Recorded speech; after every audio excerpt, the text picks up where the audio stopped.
안녕하세요. 아들 하나 장가 보내겠다고 정신 나간 짓도 서슴지 않고 저지르는 어머님 때문에, 아니 그런 어머님을 보고도 끝까지 저더러 가족끼리 그런 거 하나 이해 못 해주냐고 우겨대는 미친 남편 때문에 갈라서기로 한 30대 여성입니다. 왜 이런 인간들 때문에 제가 피해를 받아야 하는 건지 생각할수록 억울하고 분통이 터지네요. 하지만 좋은 이야기도 아닌데 친구들한테 말하기도 뭐하고, 저만큼이나 속상해하시는 친정부모님과 몇 번을 곱씹을 수도 없어서 이렇게 익명의 힘을 빌려 제 이야기를 해보겠습니다. 그러면 이 답답한 가슴이 좀 풀어질까 싶어서요. 남편하고는 대학교 캠퍼스 커플이었어요. 하지만 제 나이 20, 남편 나이 21에 만나서 고작 반년 정도 사귀다 남편이 군대에 가면서 자연스레 헤어졌네요. 하지만 인연은 인연이었는지 대학 동기들 모임에서 다시 만나 결국 부부의 연까지 맺었습니다. 다시 만났을 때 남편은 회사를 다니는 평범한 직장인이었어요. 대기업은 아니었지만 그래도 사람들이 들으면 아거기 할 정도로 제법 규모 있는 곳이었죠. 그리고 저는 친정아버지 회사에서 일을 하고 있었어요. 저희 친정아버지께서는 할아버지가 하시던 사업을 물려받아 하고 계셨는데 워낙 오래된 고정 손님들도 많고 하다 보니 한마디로 남주긴 아깝다, 그러니 제가 했으면 하셨거든요. 아무튼 그런데 남편과 결혼식을 올리고서야 저는 정말 꿈에도 생각지 못한 사실을 알게 되었습니다. 어디서부터 이야기를 해야 할까 싶은데 보통 다른 부부들은 신혼집을 먼저 구하고 식을 올리잖아요. 그런데 저희는 순서가 좀 뒤죽박죽이었어요. 남편 직장이 지방에 있다 보니 당장 살림을 합칠 상황이 못 되었거든요. 그래서 식을 먼저 올리고 당분간 각자 집에서 생활을 하다가 남편이 서울로 올라오기로 되어 있던 올해 신혼집을 구하는 걸로 얘기가 되어 있었죠. 물론 상황이 이렇다 보니 저희 쪽에선 그럼 식도 좀 천천히 올리면 되지 않냐 했는데, 남편 말로는 아버님 건강이 썩 좋지가 않으셔서 식이라도 먼저 올렸으면 좋겠다고 했거든요. 그래서 식을 먼저 하고 신혼집은 천천히 알아보기로 얘기가 된 거예요. 그러다 작년 가을이 되면서 본격적으로 제가 집을 알아보기 시작했어요.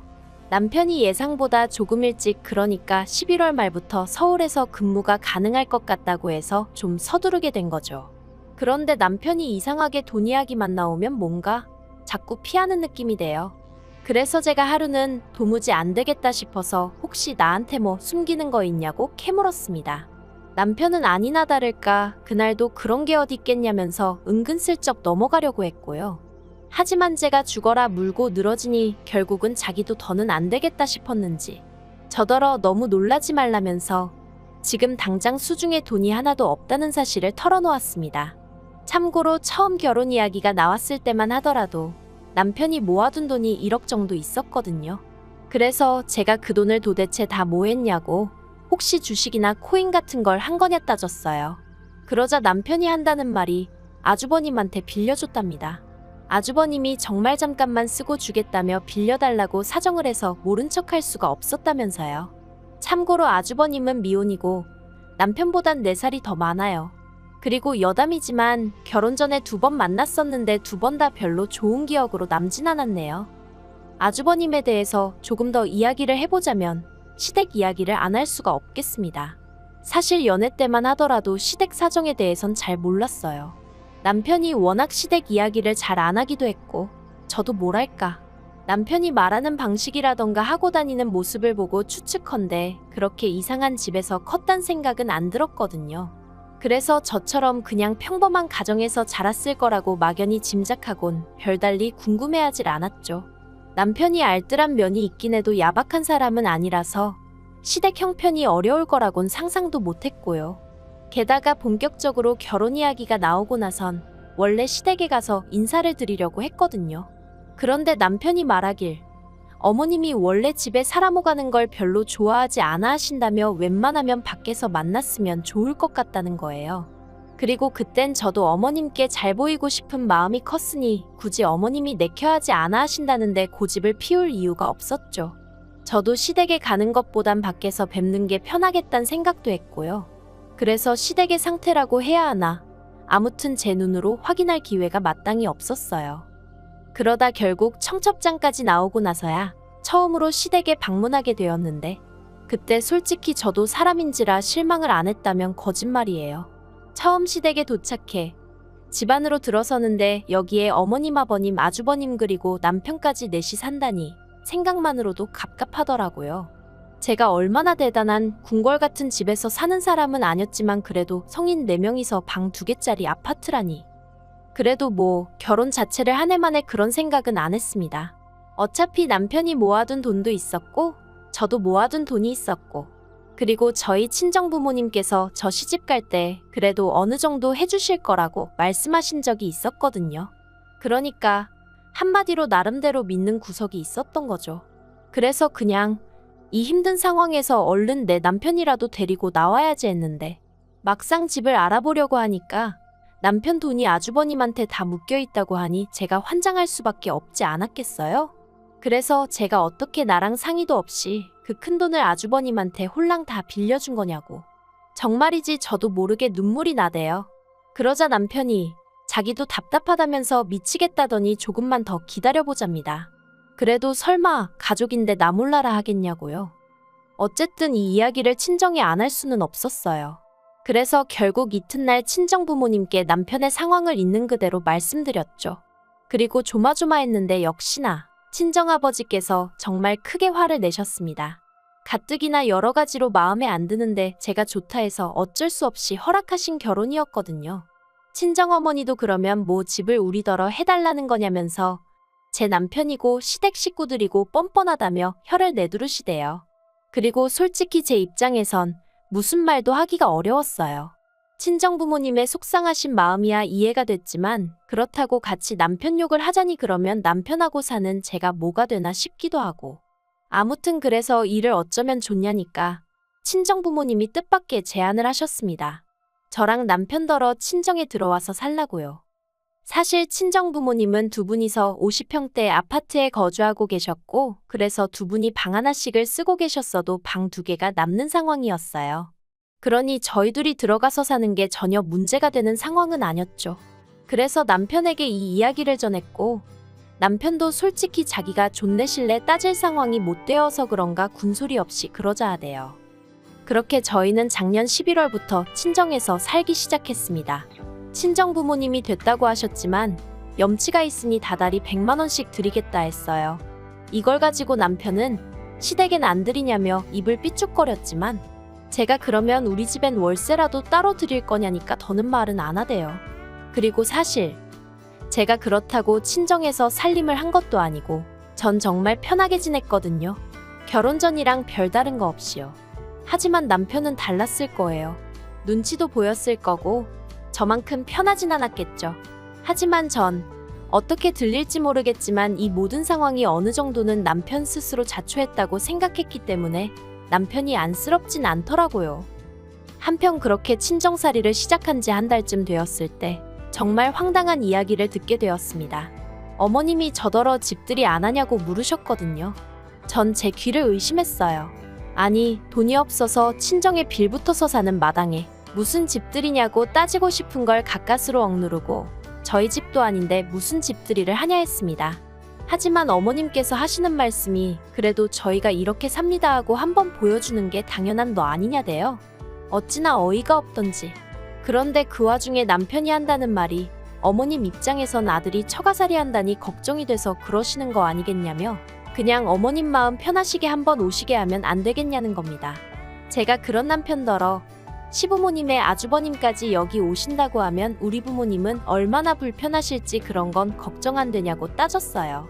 그랬더니 남편이 또 그냥 미안하다고 얼버무리는데 이게 어떻게 표현해야 할지 모르겠는데 남편이 제 눈치를 너무 안 보는 것도 마음에 안 들었지만 한편으론 혼자 괜히 제 눈치를 보면 그건 그거대로 꼴보기가 싫더라고요. 특히나 시댁 문제로 남편이 기가 팍 죽어있을 때면 정말 속에서 울분이 차오르는 것 같았죠. 아무튼 결국 한번 초대하기로 했어요. 친정부모님도 같은 부모로서 그 마음이 아예 이해 못할 건 아니라고 하시면서 허락해 주셨거든요. 그리고 집들이 당일이 되었는데 아무리 그래도 그렇지 어머님이 먼저 집들이라고 하셔놓고는 정작 당시는 빈손으로 오셨더라고요. 저는 둘째치고 저희 부모님 앞에서 남편 체면도 있는데 말이죠. 정말이지 제가 다 민망하대요. 게다가 친정어머니께서 출장 뷔페를 불러 집들이 음식을 준비해 주셨는데 어머님은 계속해서 음식은 그래도 정성인데 며느리한테 밥 한 끼 얻어먹어보기 힘들다며 어찌나 싫은 소리를 하시던지. 그러니 저희 친정부모님도 표정 관리를 못하시더라고요. 솔직히 해주신 것 없다고 시부모님이 아닌 건 아니지만 저도 어머님의 뻔뻔함에 정말 질려버렸고요. 그래도 그럭저럭 집들이가 끝났고 이후로는 한동안 별 문제 없이 지냈어요. 아니, 솔직히 말하자면 아주버님이 가져간 1억에서 딱 1,000만 원 갚았거든요. 그런데 그걸 주면서도 얼마나 자기 힘든 내색을 하던지, 게다가 어머님은 어머님대로 저희한테 너네만 잘 살면 다냐면서 어디 좋은 여자 없냐? 자리 좀 만들어봐라. 정말 가지가지 한다는 게 이런 건가 싶대요. 그래서 제 나름대로 시댁에 거리를 두고 지냈고요. 그런데 집신도 짝이 있다더니 올 초여름 아주버님한테 여자가 생겼다는 소식이 들려왔습니다. 나이도 10살이나 어리고 승무원이라대요. 도대체 아주버님의 뭘 보고 그 아가씨는 좋다고 하는 걸까 하는 생각이 들다가, 하긴 나도 별 볼 일 없는 내 남편한테 콩깍지가 씌어서 결혼했지 싶어 더는 궁금해하지도 않았어요. 그리고 어머님은 어머님대로 그 둘을 어떻게든 결혼을 시키셔야겠다고 혈안이 되어 계셨는데, 아무리 그래도 그렇지 어떻게 그런 경우 없는 생각을 해내실 수가 있었는지 지금도 이해가 안 됩니다. 사건의 발단은 지난 8월이었어요. 하루는 남편이 곧 있으면 장모님 생신이신데 어디 여행이라도 다녀오는 게 어떠냐 그러대요. 대신 자기는 빼고 가라면서요. 자기도 혼자만의 시간을 좀 갖고 싶다면서. 그리고 솔직히 그 마음이 아예 이해 안 되는 건 아니었거든요. 그래서 알겠다 하고 여름 휴가 겸 어머니 생신 축하 겸 여행을 떠났습니다. 그런데 여행지에 도착한 지 이틀 만에 친정어머니가 계단에서 넘어지시면서 다리를 다치셨어요. 그래서 현지에서 병원을 가긴 했지만 한국만 못한 시설도 문제였고, 일단 거동이 어려워지니 여러 가지로 힘들어 하시더라고요. 그래서 급하게 표를 구해 한국으로 돌아왔습니다. 그리고 그 와중에 남편에겐 연락을 못했어요. 원래는 당연히 하려고 했는데 솔직히 남편에게 이야기한들 뭐 달라질 것도 없었고, 남편이라도 모처럼 생긴 자유시간에 마음 편히 있었으면 하는 마음으로, 그러니까 나름대로 배려한답시고 연락을 안 했던 거죠. 아무튼 집에 도착해 현관에 들어서는데 신발장에 못 보던 신발들이 놓여 있더라고요. 그래서 뭐지 생각하는 순간 TV 소리와 함께 어머님 목소리가 들리는 게 아니겠어요? 아, 남편이 시부모님을 불렀구나 하는 생각과 함께 짜증이 나더라고요. 하지만 일단은 친정어머니부터 방으로 모시려고 어머님 저 왔어요 하고 들어가는데, 저희 남편은 안 보이고 시부모님하고 아주버님 그리고 웬 여자가 있는 거예요. 그래서 지금 이게 무슨 상황인가 싶어서 어머님을 쳐다보니 어머님도 정말 당황한 얼굴이셨고, 그런데 그때 그 여자가 저랑 저희 어머니를 가리키며 누구냐대요? 그리고 어머님의 대답이 가관이었습니다. 어머님이 저는 둘째 며느리라 하시면서 저희 어머니는 이 집 청소해주는 도움이란 식으로 말씀을 하셨으니까요. 제가 듣다가 황당해서 청소해주는 아줌마요? 하고 되물었어요. 그러자 어머님이 되도 않는 윙크를 하시면서 저한테 조용히 하란 식으로 눈치를 주시는데, 솔직히 알게 뭐예요. 참을 수가 있어야 말이죠. 그래서 지금 저희 어머니더러 도우미 아주머니라고 하신 거냐고 또다시 따졌어요.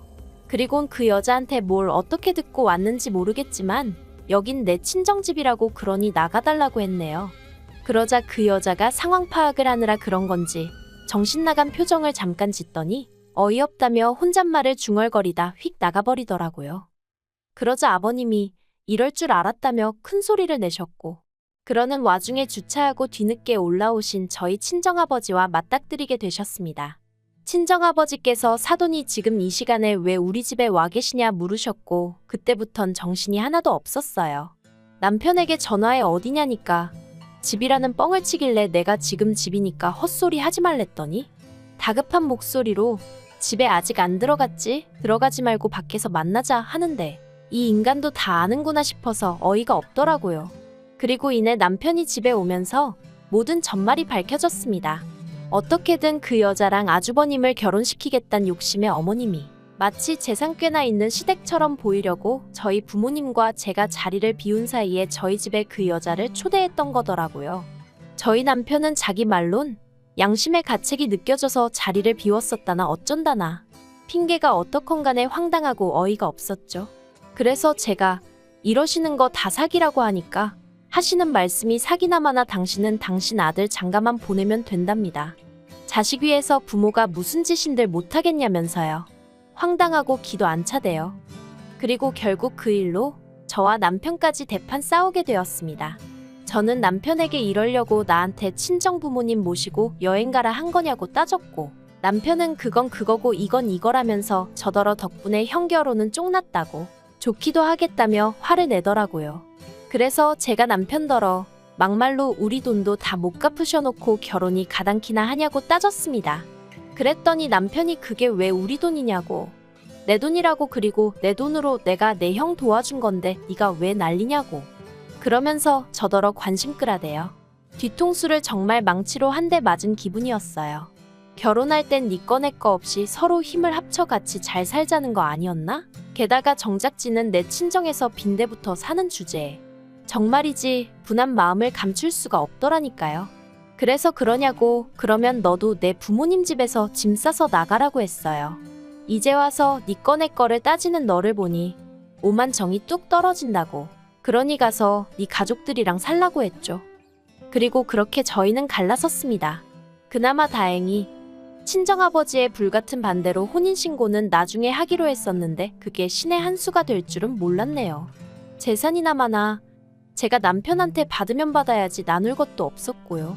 어머님께 큰아들 장가 보내시려다 둘째 아들까지 이혼시키시니 기분이 어떠시냐고 저도 너무 분해서 그러고 대들기도 했네요.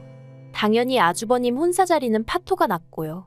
남편은 남편대로 뭐 미안한 애어쩌네 다시 시작하자는 둥, 자기가 1억을 만들어 오겠다는 둥, 혼자 문자에다 대고 아주 생쇼바가지를 하고 있습니다만 1억이 아니라 10억을 들고 와도 절대 싫다고 했네요.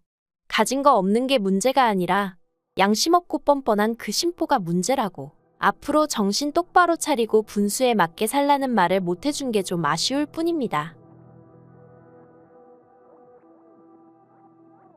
긴 이야기 들어주셔서 감사합니다. 오늘의 사연은 여기까지입니다. 구독과 좋아요, 알람 설정해주시면 앞으로 더 좋은 사연으로 찾아오겠습니다. 감사합니다.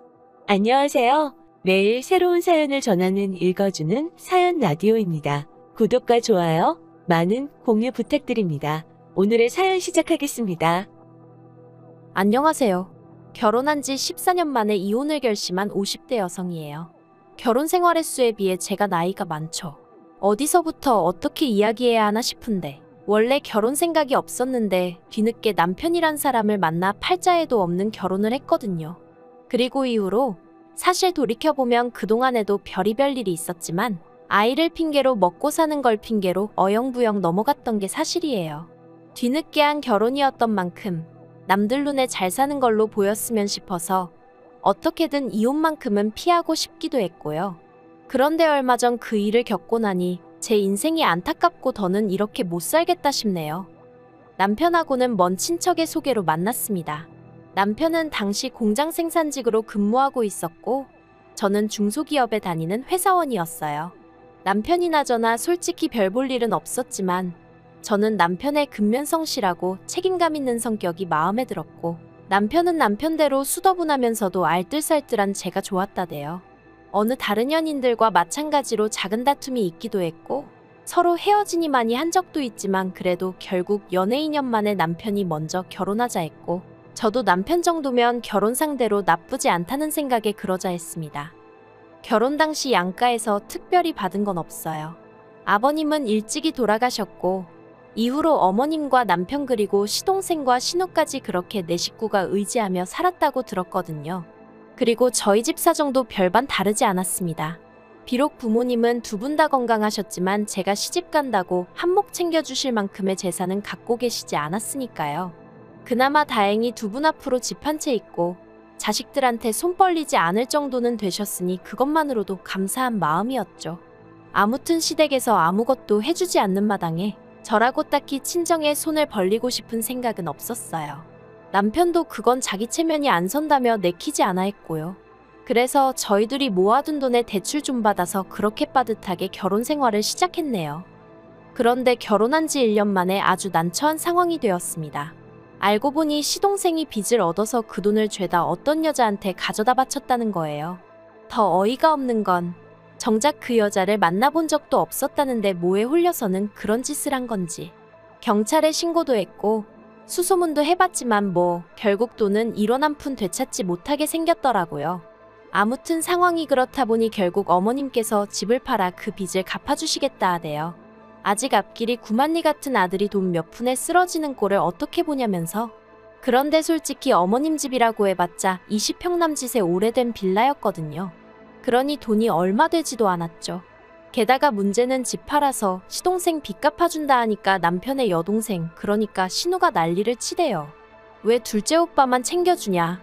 자기도 자기 몫을 달라면서요. 이때 솔직히 아무리 남편 동생들이라지만 참 보기 안 좋더라고요. 어떻게 하나같이 철이 없어도 저렇게 없을 수가 있나 싶은 게.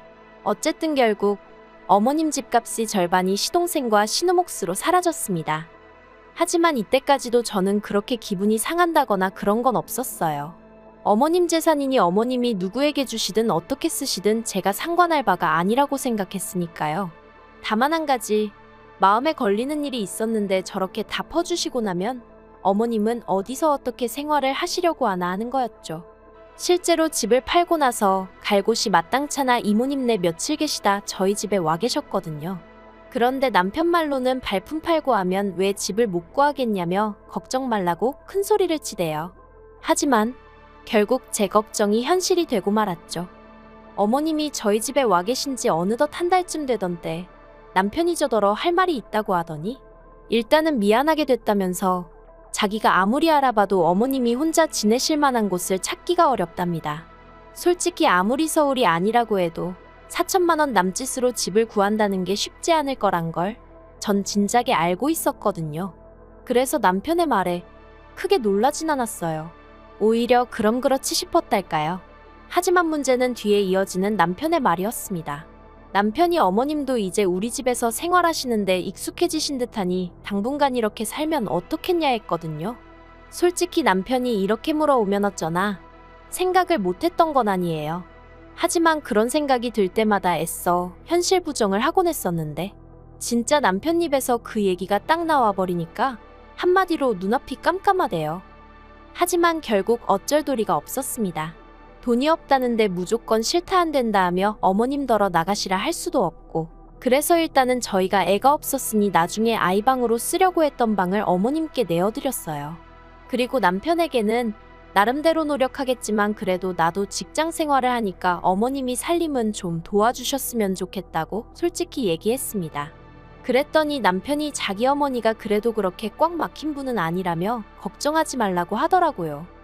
그리고 실제로 처음 한두 달은 제가 출근하고 나면 어머님이 집안일을 좀 해주시더라고요. 다만 어머님이 연세도 있으시고 저랑 생활 방식도 다르다 보니 어쩔 수 없이 부딪히는 부분이 생기기 시작했어요. 특히 청소 같은 경우 저는 하루에 한 번은 꼭 진공청소기를 하는 편이었던 반에 어머님은 눈에 띄는 큰 것들만 치우셨는데, 그나마도 쓰레기통에 버리시거나 하는 게 아니라 그냥 당신 눈에만 안 띄게 소파 밑에 밀어 넣으신다던가 대충 한쪽으로 밀어두시기 일쑤셨죠. 심지어 한 번은 당신이 드신 과자 껍데기를 쬐다 당신 이불 밑에 넣어두신 적도 있었으니까요. 그래서 제가 이러시면 집에 벌레 생기고 안 좋다 한마디 하니까 두면 알아서 버릴 걸 기어이 한마디라도 하고 싶어서 그런다며 마치 제가 시비를 건다는 식으로 말씀하시더니 치사하고 더럽다고 그럴 거면 네가 다 알아서 해라 하시는데 정말 뭐라달리 할 말이 없더라니까요. 그런데 또 빨래를 하실 때는 어찌나 깔끔을 떠시던지 걸핏하면 세탁물에 락스를 넣으시더라고요. 전 처음에 왜 제 옷들이 얼룩덜룩해지는지 이해를 못했는데 알고 보니 온갖 빨래를 죄다 같이 빠시면서 거기다 락스를 들이부으셨던 거죠. 더 황당한 건 정작 어머님 옷을 빨 때는 안 그러셨다는 거예요. 그리고 그런 일이 몇 번이고 반복되고 나서야 어머님이 살림하기 싫다는 걸 그런 식으로 시위하셨다는 걸 알겠더라니까요. 하지만 남편에게 이야기를 한들 남편은 오히려 제가 어머님을 모함한다는 식으로 오해를 할 뿐이었고, 그러니 저도 더는 남편한테 하소연하고 싶지 않더라고요. 그래서 이후로는 그냥 제가 되는 대로 청소도 하고 빨래도 하고 그렇게 살림을 했어요. 힘들어 안 되겠다 싶은 날은 남편한테 하라고 시켰고요. 그러면 어머님은 그게 또 못마땅하셔서 집에 여자가 둘이나 있는데 왜 남자가 살림에 손을 대냐고 역성을 내셨지만 저도 저대로 제 방식대로 밀고 나갔네요. 그러니 어머님하고 제 사이는 날이 갈수록 불편하고 안 좋아질 수밖에 없었죠. 게다가 저를 힘들게 하는 건 그뿐만이 아니었습니다. 어머님과 합가한 지 1년 좀 지나서 제가 지금의 딸을 갖게 되었어요. 하지만 어머님께서는 여전히 살림을 도와주실 생각이 전혀 없어 보이시대요. 오히려 어머님은 당신은 예전에 임신한 상태에서 애 하나는 없고 애 하나는 손잡고 그런 와중에도 살림을 했네, 돈을 벌었네, 그런 말씀이나 하셨으니 한마디로 엄살 떨지 마라, 유세 부리지 마라. 솔직히 그럴 생각도 없었지만 그런 어머님의 반응에 참으로 서운했고 그때 진 응어리는 10년이 지나도 풀어지지가 않네요. 아무튼 그래도 다행히 그때 제가 다니던 회사 사장님이 저를 워낙 좋게 봐주셨거든요. 그래서 마음 편히 애 낳고 오라고 해주셔서 덕분에 1년 반 후에 회사에 무사히 복귀할 수 있었어요. 그리고 제가 회사에 안 나가고 집에 있던 그 시간 동안 무슨 일이 있었는지는 구구절절 얘기하지 않겠습니다. 한마디로 지옥 그 자체였거든요. 그래도 제가 한 가지 어머님께 감사하게 생각하는 게 있다면 저희 딸이 어린이집 가기 전까진 그나마 어머님 덕을 봤다는 거예요. 물론 공짜는 아니었어요. 전 좀 어이없다고 생각하는데 솔직히 처음부터 어머님을 모시기로 하고 제가 결혼을 한 것도 아니고 어쩌다 보니 어쩔 수 없이 어머님을 모시게 된 상황에서 저 어머님한테 고생한다 수고한다 한마디 못 들어봤었거든요.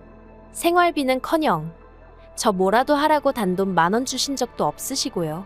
제가 돈 10,000원이 없어서 이런 말을 하는 게 아니라 솔직히 제 친구들은 시어머니가 이거 사주셨다 저거 사주셨다 별자랑을 다 하던데 저는 그쪽으론 참 복이 없었어요. 그리고 그런 와중에 제가 아이를 두고 출근을 해야 하는 상황이 되었을 땐 그래도 솔직히 이번만큼은 어머님이 도와주실 거라 생각했어요. 그리고 당연히 얼마라도 챙겨드릴 생각이었거든요. 그런데 어머님이 먼저 얼마를 줘야 애를 봐주겠다고 말씀을 하시더라고요. 사람 말이라는 게 아다르고 어다르다는데 기분이 영 별로대요. 게다가 어머님이 부르신 액수가 제가 생각한 액수보다 훨씬 높은 거예요. 그나마 이 부분은 남편이 어머님한테 사정사정해서 좀 깎았지만요. 그래도 어쨌든 덕분에 회사 계속 다니면서 돈 벌고 애도 잘 커졌고 그래서 감사하게 생각하고 있네요. 하지만 이런 감사한 마음과 별개로 지난 세월 동안 제가 생각해도 저 정말 고생을 많이 했어요. 어머님의 꼬장꼬장한 성격에 저라고 매번 내내내하고 절절매가며 상건아니지만 그래도 생전 남편이 제 편을 들어주지 않으니 어디 의지할 데가 없었죠. 게다가 시동생이랑 신우는 걸핏하면 어머님 뵈러 온답시고 저희 집을 드나들었는데 그러면 어쨌든 손님이라고 밥은 먹여 보내야 할 거 아니냐며 그렇게 어머님이 저한테 이거저거 하라고 시키시는 거예요. 그리고 진짜 짜증나는 건 밥솥에 멀쩡하게 밥이 있는데도 가탄밥을 대접하는 거라며 밥까지 새로 하게 하셨는데 나중에는 진짜 밥이고 뭐고 다 집어 던져버리고 싶더라니까요. 게다가 시동생들은 그렇게 거진 10년 가까이 우리 집에서 툭하면 밥 처먹고 가놓고 생활비는 돈 10만 원도 내놓지를 않대요. 제가 만약 시동생이건 신우건 그쪽 입장이었으면 내 엄마 모시고 사는 형수가 올케가 고맙고 안쓰러워서라도 그렇게 입 싹 닦진 못했을 것 같은데 말이죠. 그러다 제가 올 초 크게 아팠어요. 병원에서는 뭐 면역력이 떨어져서 그런 것 같다는데 제가 느끼기에 이건 다 스트레스 때문이다 싶대요. 그리고 저도 이제 나이가 들어서 그랬는지 그때만큼은 손가락 하나 까딱도 하기 싫더라고요. 하지만 금요일 저녁 퇴근하고 온 저를 보자마자 어머님이 냉장고에 찍어 먹을 게 하나 없다며 저더러 찌개를 끓여라 어찌라 하시는데 진짜 그냥 너무 힘들어서 눈물이 나더라고요. 그래서 어머님께 제가 식사 시켜드릴 테니 애하고 그거 드시라 하곤 설렁탕 시켜드리고 전방에 들어가서 잤어요. 정말 기절하듯 잠에 들었죠. 그런데 약 때문인지 원래 제가 주말에도 아침 6시 반에는 눈을 뜨거든요. 그리고 그때부터 가족들 아침 식사도 준비하고 그래요.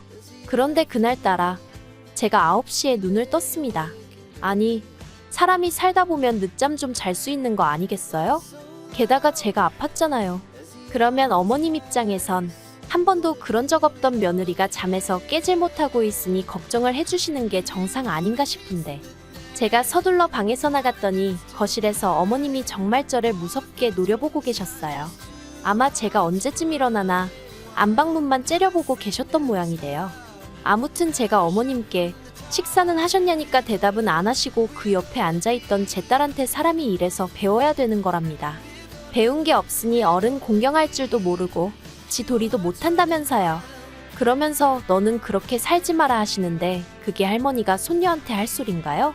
다행히 딸은 어머님이 왜 그런 소리를 하시는지 이해가 안 된다는 눈치였지만 저는 정말 속에서 열불이 났어요. 그래서 그나마 차려드리려던 아침도 때려치고 다시 방에 들어갔네요. 그랬더니 안방문에다 대고 어머님이 늙으면 죽어야지 하시는데 그 소리 하루 이틀 듣는 것도 아니었기에 별 생각도 안 들대요. 그런데 그날 늦은 오후 남편이 집에 오니 어머님이 무슨 어린애 마냥 저희 남편을 붙들고 또 하소연을 하시더군요. 제가 당신을 일부러 굶겼다면서 제가 바로 옆에 있는데 미친 X, 개 X 해가시면서 말이죠. 원래도 생각 없이 말을 막 하시는 분인 건 알고 있었지만 그래도 이 정도인 줄은 몰랐기에 황당 그 자체였어요. 그리고 저를 더 열받게 한 건 어머님 얘기를 듣고 있는 남편의 태도였습니다. 남편이 어머니 많이 섭섭하셨구나, 속상하셨구나 하며 맞장구만 치고 있지. 한 번을 저한테 욕하지 말란 소리를 안 하더라니까요. 그래서 결국 보다 못한 제가 어머님한테 아무리 화가 나셔도 저한테 그런 쌍욕은 하지 마시라고 했어요.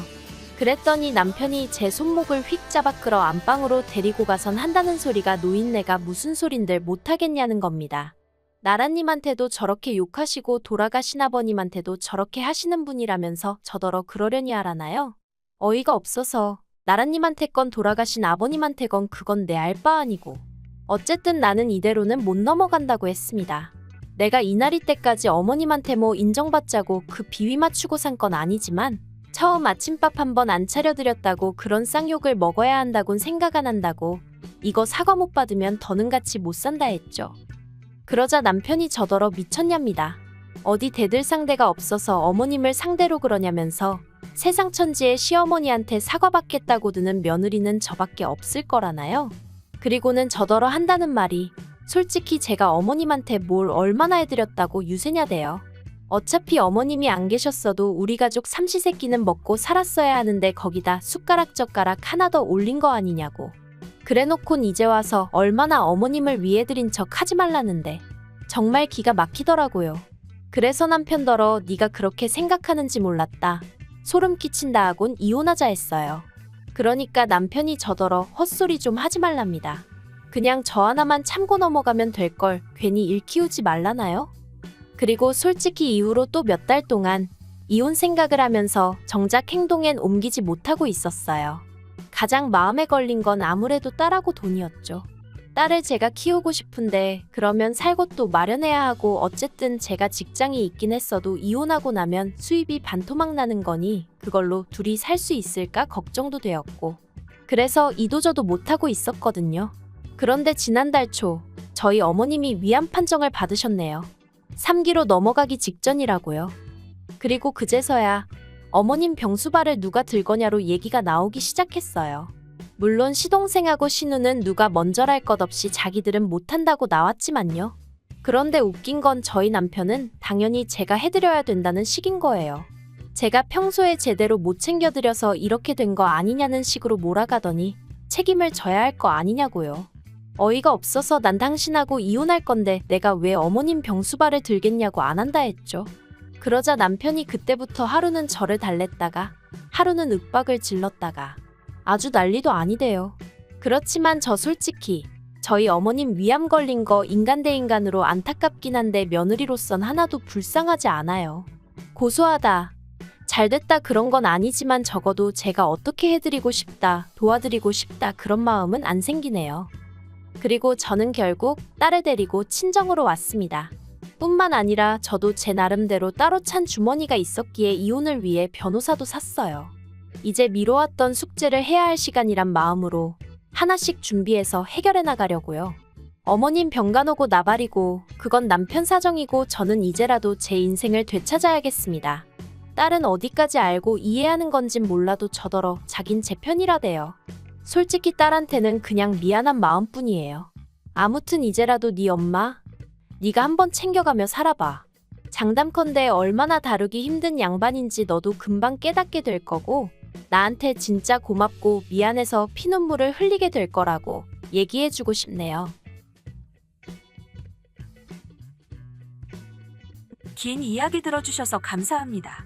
오늘의 사연은 여기까지입니다. 구독과 좋아요, 알람 설정해주시면 앞으로 더 좋은 사연으로 찾아오겠습니다.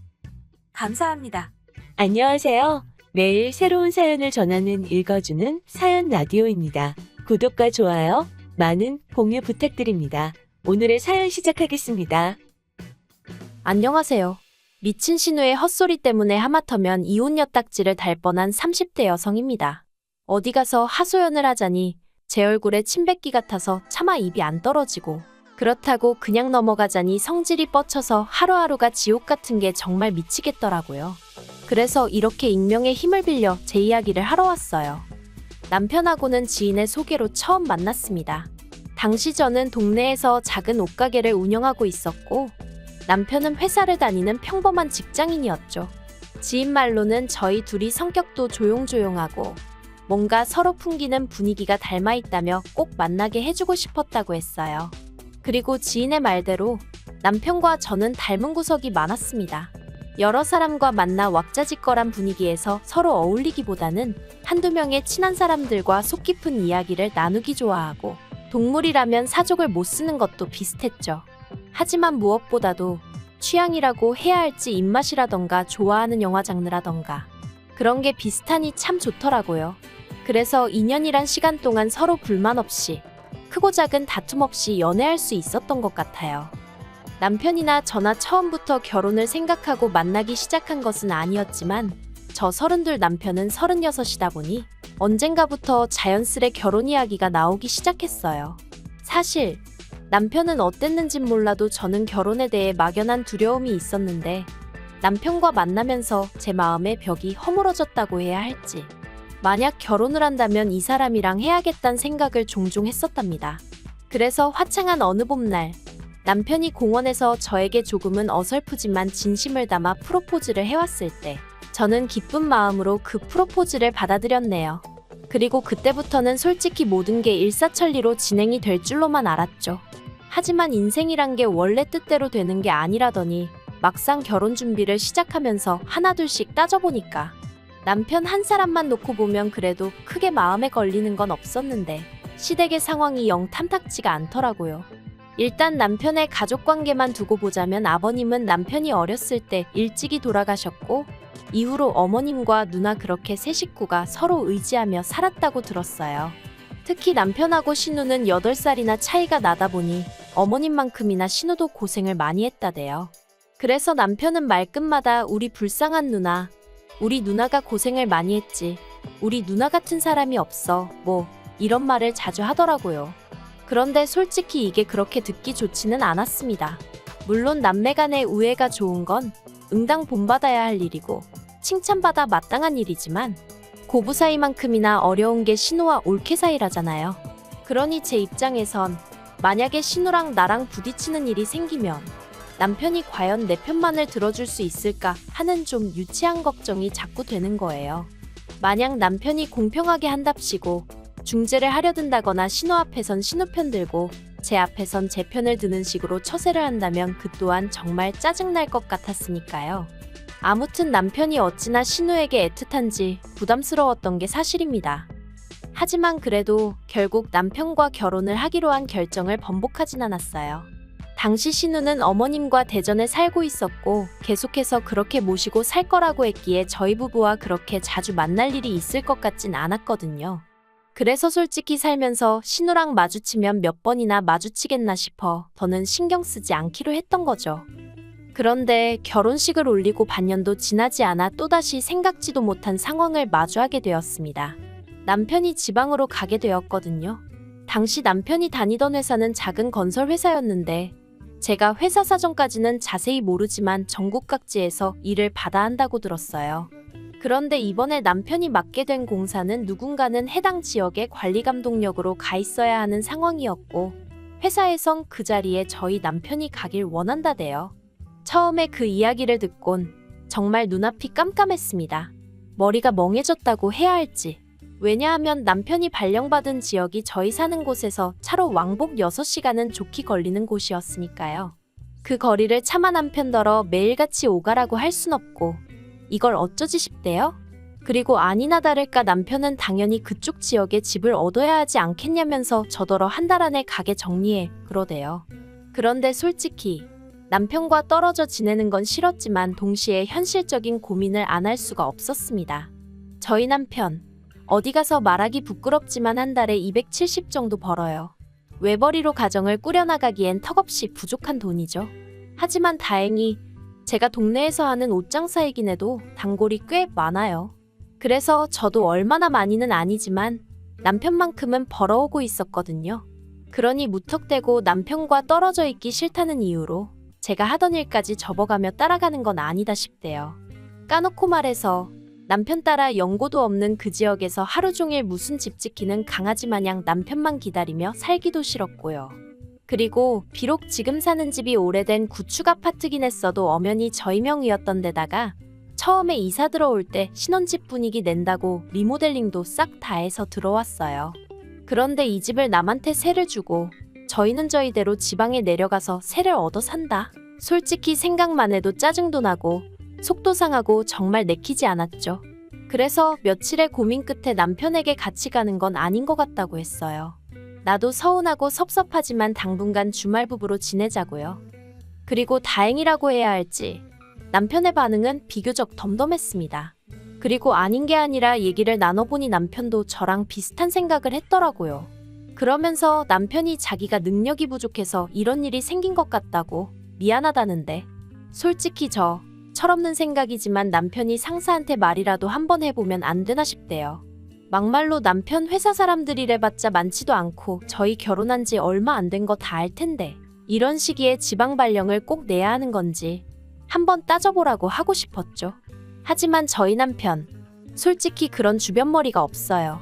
그러니 위에서도 저희 남편을 꼭 집어 발령을 낸 걸지도요. 아무튼 저희는 이렇게 된 상황과 결정을 양가에 알렸습니다. 그리고 친정부모님은 하나뿐인 딸이 시집간 지 얼마 되지도 않아 대부분의 시간을 독수공방하게 생겼다며 몹시 속상해하셨어요. 하지만 시댁의 반응은 좀 달랐습니다. 며느리가 혼자 있게 된 것보다 남편이 마누라 없이 혼자 어떻게 생활을 하냐며 속상해하셨거든요. 아무리 팔은 안으로 굽는다지만 저랑 만나기 전에 혼자 내리 10년을 자취를 했던 남편인데 갑자기 저랑 결혼을 하고 나서는 제 도움이 필요하다고 생각하시는 게 좀 황당하대요. 하지만 황당한 이야기는 이게 다가 아니었습니다. 본격적으로 남편이 지방으로 내려갈 준비를 시작하고 얼마 지나지 않았을 때였어요. 어디서부터 이야기를 해야 하나 싶은데 신우에게는 아들이 하나 있습니다. 나이도 21살로 성인이에요. 왜냐면 신우가 시집을 꽤 일찍 갔어요. 아버님 돌아가시고 어머님이랑 고생하던 시기에 시매부가 신우한테 참 잘해줬었다나 봐요. 그래서 일찍이 결혼하고 시조카 낳고 그랬는데 시매부가 시조카 중학생 되던 해인가 여자가 생겼다며 이혼하자고 들더랍니다. 얼마나 그 여자한테 홀렸는지 자식이고 재산이고 다 필요 없다면서 도장만 찍어달라고 빌더라나요? 그래서 남편이 시매부를 쫓아가서 아주 두들겨 패놨었다는데 뭐 아무튼 그렇게 신우가 이혼하고 이후로 시조카를 혼자 키웠는데 문제는 어찌나 오냐오냐 키웠는지 한마디로 개념이 없어요. 하지만 무엇보다도 제가 시조카를 이토록 싫어하게 된 건 한 가지 찜찜한 일이 있었기 때문이에요. 결혼식 당일 원래는 남편 친구 둘이서 남편 쪽 축의금을 받아주기로 했었는데 시조카가 갑자기 그런 건 원래 가족 한 명 친구 한 명이 같이 해야 되는 거 아니냐며 딴지를 걸대요. 말이야 돌려 했지만 한마디로 남편 친구들을 어떻게 믿냐는 얘기였죠. 그리고 그 얘기를 듣고 남편이 크게 화를 냈어요. 자기 친구들을 뭘로 보고 그런 소리를 하느냐면서요. 하지만 옆에 있던 신우가 아주 틀린 말도 아니라면서 그러니까 그냥 깔끔하게 자기 아들이랑 친구 한 명이랑 돈 받으라 해 하는데 그래서 결국 자의반 타의반으로 조정을 하게 되었죠. 그런데 며칠 뒤 남편과 제가 그날 고생했다는 뜻으로 남편 친구에게 밥을 사게 되었는데 어느 정도 분위기가 무르익었을 무렵 친구가 조심스럽게 이 얘기를 어떻게 해야 할지 모르겠다면서 그래도 알려주는 게 좋을 것 같다고. 시조카가 축의금에 아무래도 손을 댄 것 같다는 거예요. 자기가 급한 전화를 받느라 잠깐 자리를 비웠었는데 그때 시조카가 봉투 몇 개를 숨기는 것 같았다면서요. 아, 정말이지 그 이야기를 듣는데 심란하더라고요. 그래서 남편을 쳐다봤는데 남편 표정이 마치 뭔가 이미 알고 있는 사람 같았달까요? 그래서 그날 집으로 돌아오는 길에 아까 당신 친구가 한 말이 너무 신경 쓰인다며 남편 반응을 슬쩍 떠봤습니다. 그러자 남편이 실은 자기도 마음에 걸리는 부분이 있긴 한데 그래도 혹시나 자기가 잘못 생각한 거면 뒷일을 어떻게 수습하나 싶어 그냥 넘어갔다며 그냥 이 일은 묻고 가자대요. 하지만 제 성격이 원래 옳고 그른 건 꼭 따져야 하는 편이라 결국 남편 축의금 명부를 옆에 펼쳐놓고 남편을 붙들어 앉혀놓고 하나씩 계산을 맞춰나갔습니다. 그리고 다 계산하고 나니까 정확히 40만 원이 비더라고요. 황당했죠. 40만 원이 얼마나 큰 돈은 아니지만 그래도 그 자리에 앉아서 돈에 손을 댔다는 게 어처구니가 없었달까요? 그런데 남편이 이 일은 신우한테도 시조카한테도 말하지 않았으면 좋겠다대요. 일 크게 만들어서 서로 좋을 게 뭐가 있냐고. 막말로 우리가 앞으로 시조카한테 우리 돈을 맡길 일이 뭐가 있겠냐면서 그냥 용돈 한번 줬다 생각하고 넘기자며 저를 계속 말리더라고요. 그래서 결국 저도 그냥 넘어가는데 동의했어요. 솔직히 증거가 확실히 있는 것도 아니고 저도 결혼한 지 얼마 되지도 않은 시점에 시댁 식구들과 얼굴을 붉히고 싶진 않았으니까요. 그런데 남편의 이사 날짜가 잡히고 나자 신우가 정말 골 때리는 얘기를 꺼냈습니다. 공무원 시험을 준비하는 시조카를 저희 집으로 보내겠다는 거였죠. 아무래도 대전보다는 서울에서 공부하는 게 더 유리할 것 같다면서 말해요. 당혹스러웠어요. 가뜩이나 시조카한테 감정도 좋지 않고 가능하면 말도 안 섞고 싶은데 하지만 이런 이야기를 구구절절 신우 면전에 대고 할 수도 없는 노릇이니 그냥 남편도 없는 집에 시조카랑 어떻게 둘이 지내냐고 그랬어요. 싫은 건 둘째치고 불편해서 어떻게 둘이 사냐고요. 그리고 그건 사실이잖아요. 시조카 오면 보나마나 처음엔 안 그래도 된다고 해도 결국 뭐 좀 해먹여라 이거 해줘라 저거 해줘라 바라는 게 얼마나 많아질지 안 봐도 뻔할 뻔잔데 막말로 똥물에 꼭 발을 담궈봐야 똥물인지 아나요? 흙탕물도 찝찝하면 피해가는 게 상책인 마당에 게다가 남편한테나 가족이지 저랑은 피 한 방울 안 섞인 남남이고 어엿한 성인 남잔데 아무튼지간에 상상만 해도 불편해서 안 된다고 했습니다. 그랬더니 신우가 보이는 반응이 정말 가관이었어요. 저더러 결혼했으면 피가 섞였건 안 섞였건 다 한 가족인데 저야말로 가족을 상대로 무슨 생각을 하는 거냐면서 평소에 뭘 보고 듣고 살면 그런 생각을 할 수가 있냐는 거예요. 아니 요새 뉴스도 안 보나? 아무튼 싫다고 절대 안 된다고 했습니다. 그리고 한 3일은 잠잠하더라고요. 남편도 제가 신우랑 통화한 걸 알 텐데 가타부타 말이 없고 그래서 어쨌든 신우가 내 말 뜻을 이해했나 보다 다행이다 생각했죠. 그런데 그건 순전히 제 착각이었습니다. 그날도 평소와 다름없이 가게에 나갔는데 날씨가 더워서 그런가 유난히 손님이 없더라고요. 그래서 그냥 오늘은 가게 문을 일찍 닫을까 생각을 하고 있었는데 갑자기 신우한테 전화가 걸려오대요. 이걸 받을까 말까 고민하다 피한다고 평생 피해질 것도 아니다 싶어서 결국 전화를 받았습니다. 그러자 신우는 왜 이렇게 전화를 늦게 받냐며 신경질을 내더니 이내 날카로운 목소리로 자기가 곰곰이 생각을 해봤는데 이건 제 의사를 물어볼 문제가 아니라면서 무조건 시조카를 올려보낼 거니 그런 줄 알랍니다. 그리곤 한다는 소리가 막말로 저희 남편이 지방으로 내려가고 나면 제가 저희 집에 누구를 불러드릴지 어떻게 하냐면서 저를 지켜보기 위해서라도 시조카를 보내놔야겠대요. 그러면 저는 시조카가 딴짓 안 하고 공부 열심히 하나 봐주고 그리고는 제가 좋든 싫든 자기가 그렇게 해야 마음이 편할 것 같아서 그런 거니 더는 이러쿵저러쿵 따지고 들지 말랍니다. 그래서 제가 웃기지도 않는 소리 좀 하지 마시라고 진짜 그렇게 하시면 저도 가만히 안 있을 거라고 소리를 질렀죠. 그런데 남편이 지방으로 내려가고 이틀 뒤 기어이 신우가 일을 벌였습니다. 사과 상자 2박스랑 시조카를 데리고 저희 집에 왔으니까요. 어이가 없어서 제가 지금 이게 뭐 하는 짓이냐고 했어요. 그랬더니 자기가 분명히 얘기하지 않았냐면서 오히려 절 이상한 사람처럼 보는 겁니다. 그리고는 정말 무대뽀처럼 시조카를 앞세워 저희 집으로 들어가는데 도저히 저 혼자 힘으론 안 되겠다 싶어서 경찰을 불렀네요. 신우는 제가 경찰을 부른지도 모르고 작은 방에 시조카랑 같이 짐을 풀고 있었습니다. 하지만 그러고 10분도 되지 않아 경찰 2명이 왔고 저는 저 사람들이 지금 내 집에 무단으로 들어왔다고 설명을 했죠. 그런데 신우는 사태 파악이 안 된 건지 오히려 자기가 그 경찰들한테 하소연을 하기 시작하대요. 자기가 손이 신우인데 남동생이 지방에 내려가서 아무래도 올케가 걱정되고 염려되어 자기 아들을 데리고 온 건데 아무래도 제가 이렇게까지 싫어하는 걸 보니 분명히 뭔가 제가 구린 데가 있는 것 같다나요. 그리곤 요새 젊은 여자들이 행실이 어떻고 저떻고 그러자 경찰들이 어이없고 난감한 표정으로 절 보며 어떻게 하고 싶냐는 거예요. 그래서 일단 내보내달라고 그리고 주거침입 및 명예훼손으로 신고하겠다고 했어요. 그러자 그제서야 시조카 얼굴이 점점 허옇게 질려가더니 지엄마 그러니까 신우한테 그만하라고 그냥 가자고 하대요? 이러다 제가 자기 고소하고 합의 안 해주고 그러면 공무원 시험 응시 못한다면서요. 사실 전 그런 줄은 몰랐고 그냥 신우한테 화가 나서 한 소리였는데 시조카의 다급한 표정을 보니까 오히려 제가 좀 당황스러웠네요. 아무튼 경찰들도 옆에서 그건 용케 잘 알고 계시네요. 그런데 이런 짓을 하시면 어떡합니까? 하고 어이없어 하더라고요. 그래서 되게 허무하게 신우랑 시조카랑 저희 집 밖으로 끌려나가다시피 나갔어요. 사과 상자는 경찰들이 옮겨줬고요.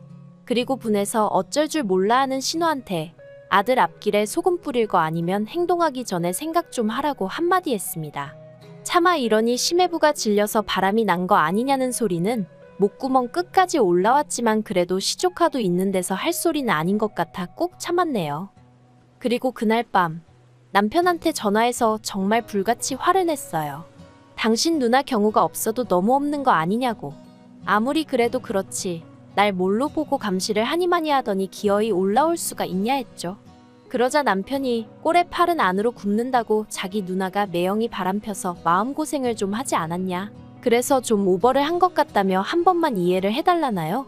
그리고는 자기는 제가 파트로 매주를 쓴다고 해도 믿는다면서 신우 말은 너무 마음에 담아두지 말라는데 남편이야 저를 달래려고 한 소리였겠지만 그래도 마음 한편으론 지 누나라고 욕은 안 하네 싶어서 좀 얄밉긴 하대요. 그래도 이 정도면 신우도 어느 정도 상황 파악이 되었겠죠? 저를 만만히 보면 안 된다는 것도 알았을 거예요. 그쵸?